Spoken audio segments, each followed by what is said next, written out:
আজকের পর থেকে তুমি অন্য কোনো মেয়ের হাত ধরতে পারবে না, তুমি শুধু আমার হাত ধরবা। যদি অন্য কোনো মায়ের হাত ধরো না বা হাত ধরার চেষ্টা করো, আমি তোমার হাত কেটে ফেলামু। ঠিক আছে। এই, তুমি আব্বারে কেন বলতে গেছো যে তোমার মতো পাত্র দেখার জন্য? তুমি নিজের কথা কেন বলতে পারলা না?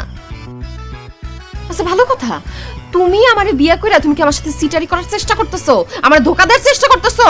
জোনাকি, আমি তোরে ভালোবাসি, আমি তোরে কেন ধোকা দিব? আমি মামারে বলছিলাম আমার মতো পাত্র দেখে তোরে বিয়া দিতে।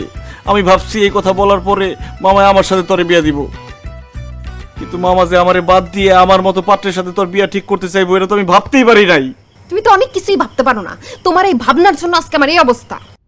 বিয়ের কথা শুরুতে বলে দিলে মায়ের গুতা গালাখালি যা খাওয়ার একবারে খাইতাম। এখন বিয়ের কথা গোপন করে আমার মনে হচ্ছে আমার আরেকটা বিয়ে হইব। একজনের সাথে বাসর করতে পারলাম না, সংসার করতে পারলাম না, তার উপরে আরেকটা বিয়া। আমি যদি আরেকজনের বউ হয়ে যাই, সেটা সহ্য করতে পারবা? দেখতে পারবা তুমি? অসম্ভব। আমি থাকতে তোর অন্য কোথাও বিয়ে হতে পারে না। আমি তোর বিয়ে করছি, তুই আমার বউ, সারা জীবন তুই আমার হয়ে থাকবি। আমি তোমার কচুর বউ। সেই সকালবেলা বিয়ে হয়েছে, এখন রাত হয়ে গেছে গা। হিসাবে তো এতক্ষণে আমাদের বাসর রাত হওয়ার কথা। বাসর রাত তো দূরের কথা, ঠিক মতো হাতটাও ধরতে পারলাম না। এর জন্যই কয় আত্মীয়র মধ্যে বিয়ে করতে হয় না। আচ্ছা, শারমিন তো বাইরে হয়ে গেছে, চল বাসর রাতটা সেরে ফেলি।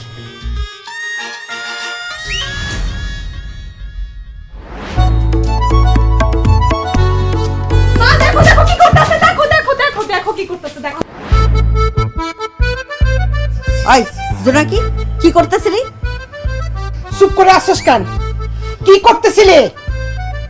ফুফু, আমি বলতেছি, জোনাকি আপা রাজু ভাইরে মারতেছিল। কেন সে জোনাকি আপারে তার প্রেমিকের হাত থেকে নিয়ে আসছে, সেই জন্য নাকি তারে মারতেছে।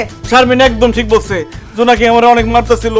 তোমরা না এলে তো আমি অনেক বড় বিপদে পড়ে যেতাম। আমি তো বাঁচার জন্য ওর এইভাবে জড়ায় ধরছি যে মারিস না আমারে।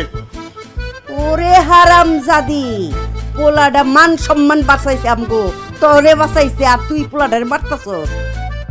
তোরে কিলায়া একেবারে ভর্তা বানায় ফেলাবো। ওই রাজু, ঠাডায় চর দে তো। না না না না ভাবি, এখন মারধর করার দরকার নেই। রাজুর বাপে কইছে সকালে পাত্রপক্ষ আসবো, আর যদি এখন মারধর করো চেহারা খারাপ হয়ে যাবো। জোনাকে পছন্দ করবো না। ফুফু কি কইতাছে এসব? কালকে সকালে আমার পাত্রপক্ষ দেখতে আইব? জি, আপনি যে বাইগে গেছিলেন, বাইগে যে চেহারা সুরত ফকিন্নির মতো বানায় নিয়েছেন, এখন আপনি ঘুমাইতে হইব চেহারা সুরত যেন ভালো হয়, আর নাহলে আপনার দেখা পছন্দ করবো না। ঘুমা। এই রাজু, তুমি যে তোমার মামা আর আব্বার সাথে সও, আর আমরা এই ফকিন্নিরে দুজনে মিলে পাহারা দিব। ঠিক আছে, ভালো করে পাহারা দেন, আমাদের না পালায় রাখতে।